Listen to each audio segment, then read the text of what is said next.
In the meantime, the government is now implementing a stricter licensing regime for children homes across the childcare sector. The move comes as part of actions the government says it is taking to better secure children in state care in the wake of the deadly fire at the Walker's Place of Safety in 2018. Stakeholders, in the meantime, are calling for increased financial support. Giovanni Dennis has been tracking this story.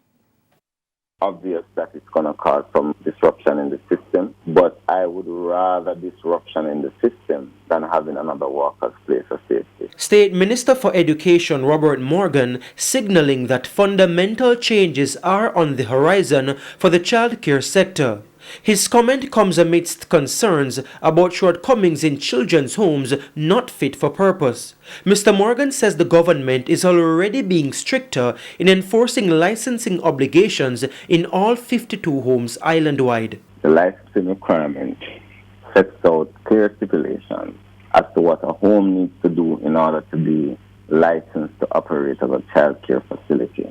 It is our duty as ministers and technocrats to ensure that these homes fulfill these requirements. And if they do not fulfill the requirements, then they are clearly laid out sanctions. If they do not fulfill, we institute the sanctions. That is something we're very strong on. That is something I'm very strong on. Mr. Morgan says he's bringing forward a comprehensive audit into all the homes. So, infrastructure, financial, and personnel audit. So it's going to look at all aspects of every single children's home in Jamaica. Are they financially viable? Are they fulfilling their fiduciary responsibilities? Are they taking care of the children? Do they have in place the necessary resources to ensure that the children are healthy, ensure that they're safe, ensure that they're being educated? What is the quality of the infrastructure? But stakeholders in the childcare sector are raising concerns of their own.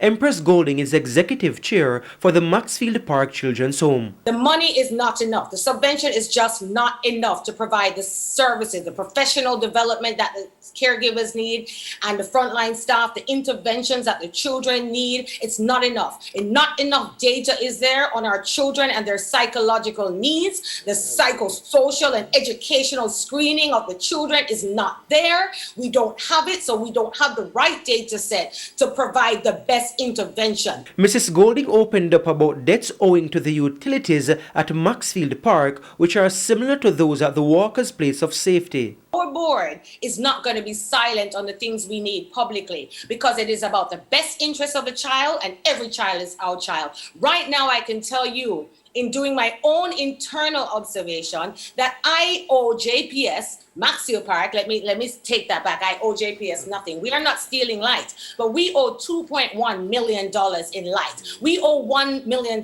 in water. We pay so much money for some of these services that we have written to the ministry to say, clear the debt. When you talk about statutory debts that are owed, it is horrible. And the amount of work that our staff do on the front line, they're not paid enough for the work that we ask them to do. In the meantime, another home operator says the $6,000 subvention per week per child is simply inadequate. Giovanni Dennis, TVJ News.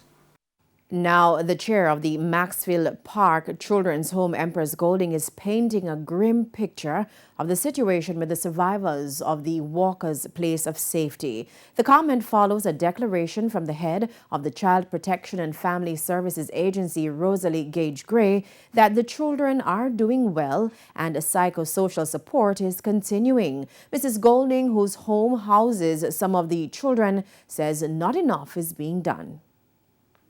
Of the children that went through the fire, I met them on the front line and it was so traumatic. But they were a family and they were separated to different homes, including mine.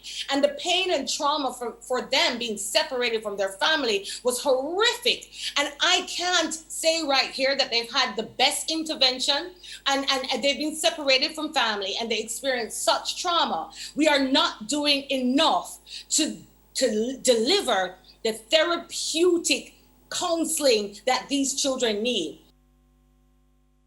She was speaking on TVJ's All Angles last evening following a TVJ investigation 3 years after the Walker's fire.